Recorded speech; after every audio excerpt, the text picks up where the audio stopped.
Hello everyone, today I will be talking about the rise and stall of Mexico City's new international airport. We'll be looking into the main players involved in this debacle, which include the government of Mexico and the architectural collaboration between Foster Plus Partners and Fernando Romero.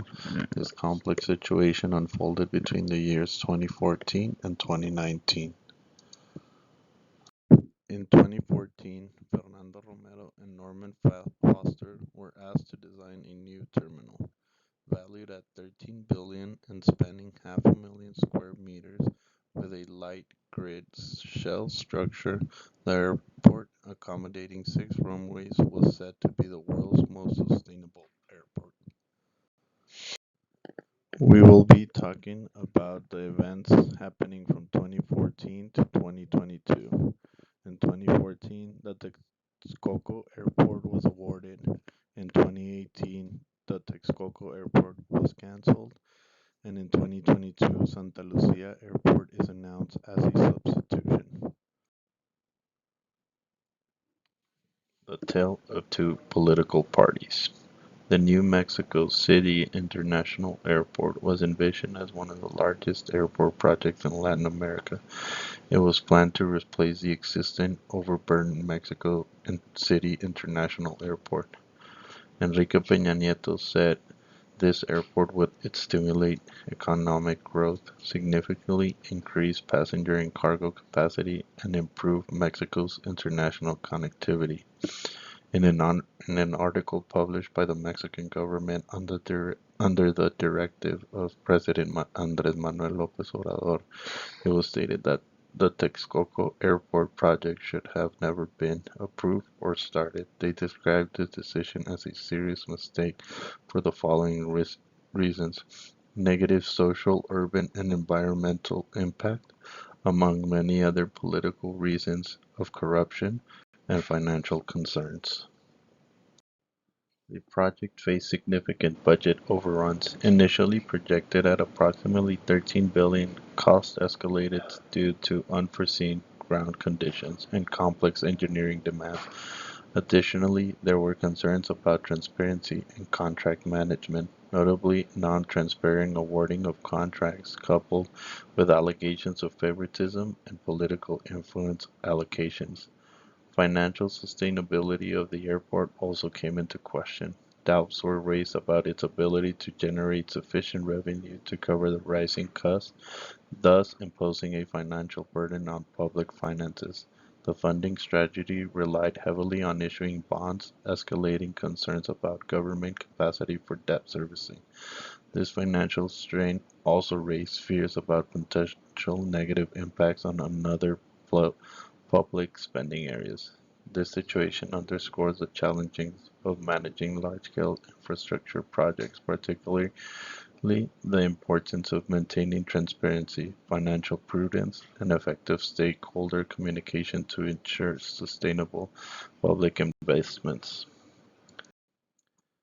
With the project's cancellation, the government faced legal action from contractors and bondholders seeking compensation for unrecouped expenses and broken contracts, leading to further financial liabilities. The main players of the lawsuits were Group Carso, owned by Mexican wealthiest man Carlos Slim; ICA, a Mexican construction company funded by Mexican civil engineer Bernardo Quintana Arrioja; and Grupo Hermes Infrastructure. At the time of cancellation in late 2018, the airport was over 33% built and over $7.5 billion in money awarded through contracts, settlement, and negotiations. The airport project was partially financed by issuing bonds worth billions of dollars, which were sold on international markets to both domestic and foreign investors. After the project was cancelled, the government aimed to protect the country's financial reputation and reassured bondholders by negotiating terms that could include buybacks, partial repayments, or refinancing under new terms.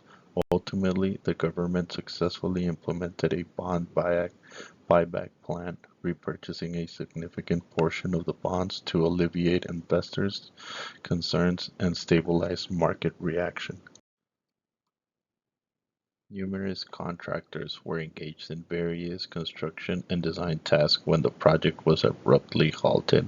In response, the government addressed claims from contractors seeking compensation for work completed and for anticipated profits lost due to the project's cancellation.